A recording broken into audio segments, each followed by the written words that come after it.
So this is my spot that I talk about down at Lake Haven. This is where I sit. So you see there behind me, that's Alex's shop, and I was just talking to him, and hopefully he might come out and have a bit of a cameo on this video. He suggested to me, as I was talking about how I talk about this on the longer video a lot more, just how on the videos how I don't get interactions, and sometimes it can get, because I do want people's opinion about what I say. And he said it could be that the videos are too long and you're not getting it, and he said it's worthwhile trying. He said just do a shorter one just to ask this question that you're talking about on the current video, because it should be ready. It'll be ready today, so it's about 9 o'clock here now. There he is. It's about 9 o'clock now here on the New South Wales Central Coast. Say g'day. Say g'day.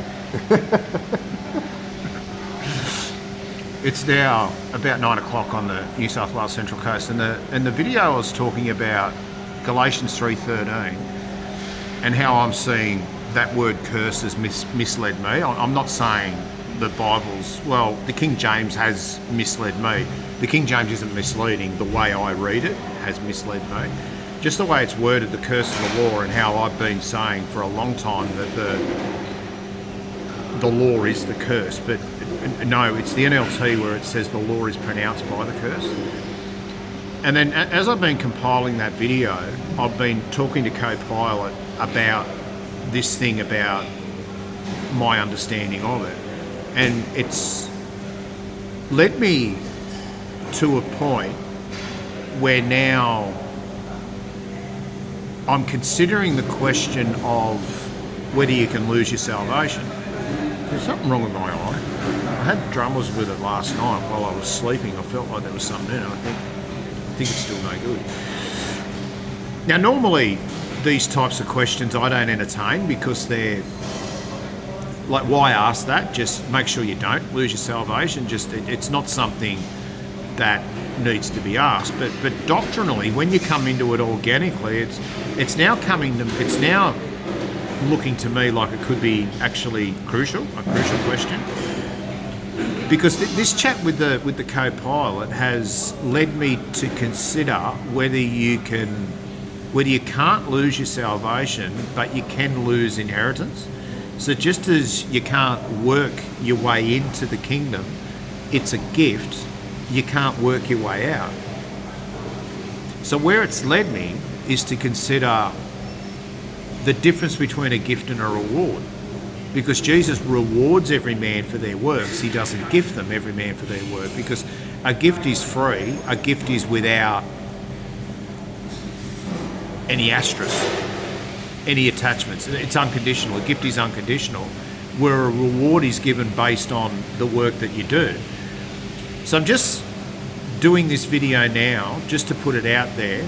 Try this. If it works, it works. If people give their opinion, great. If they don't, that's cool as well.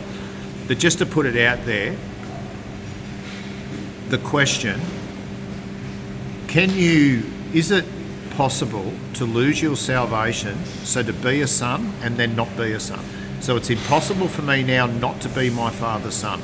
It's impossible for my daughters never to not be my daughters. It is impossible, never to not. That's a double negative. Be careful, Brett.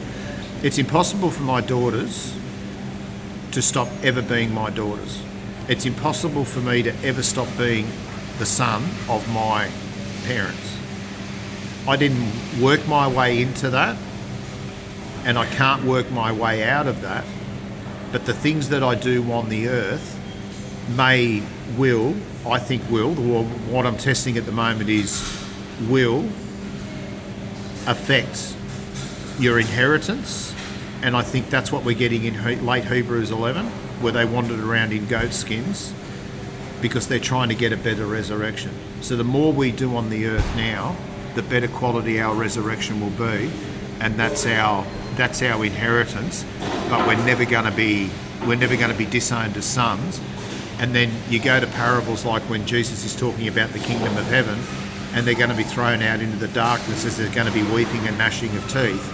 he's actually talking to the believer and not to the heathen, because not everybody is going to enter into that millennial reign. Now, do I sound like I'm speaking some strange doctrine? Maybe. And that's the spirit of this video here today, because it's, as always, there's this scripture says this, there's that scripture says that. Only those who endure to the end will be saved, for example. So that tells me that you can lose your salvation. But as always with these scriptures, there could be more to it. And it all, for me, culminates. There's one in Ephesians, I think. Because I've done all this on the video.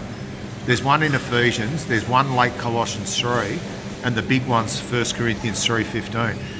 When you apply this mode of thinking to 1 Corinthians 3:15 and the other two scriptures that I've talked about, scriptures that just seem so mystifying start to make more sense as you apply it to the branches being cut off in the vine in John 15, and also the one that I've been talking about recently in Hebrews 6. So just wanted to do a quick one just to try it, because I'm just keen to, because all I've got is my discussions with Alex and with the AI. So just put a short form video out, and if no one replies, well then that eliminates for me that my videos are too long, and that's why I don't get comments. I'm not doing this to get comments. I'm not looking to change my videos at all, because I just feel this is so pivotal. This is one of these big forks in the road, and I don't think I've ever encountered one like this, because this, whatever the truth is here, is monumental. And if this is true, it's a game changer for me. And you look at figures like Esau was never, he never lost his salvation. He's always Isaac's son, but he lost his inheritance, and his inheritance was the firstborn. So he acts as a figure, he acts as a foreshadow for, if you now go and abuse grace and serve yourself, you're going to lose that inheritance. You're going to lose your birthright, and you're not going to rule in the millennial kingdom.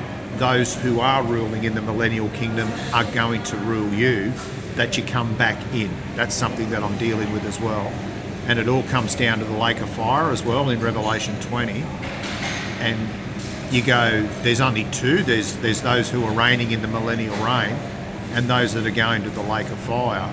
But then you go, could it be that those people who haven't lost their salvation but have been disinherited, they're not mentioned in the millennial reign? This is the first resurrection.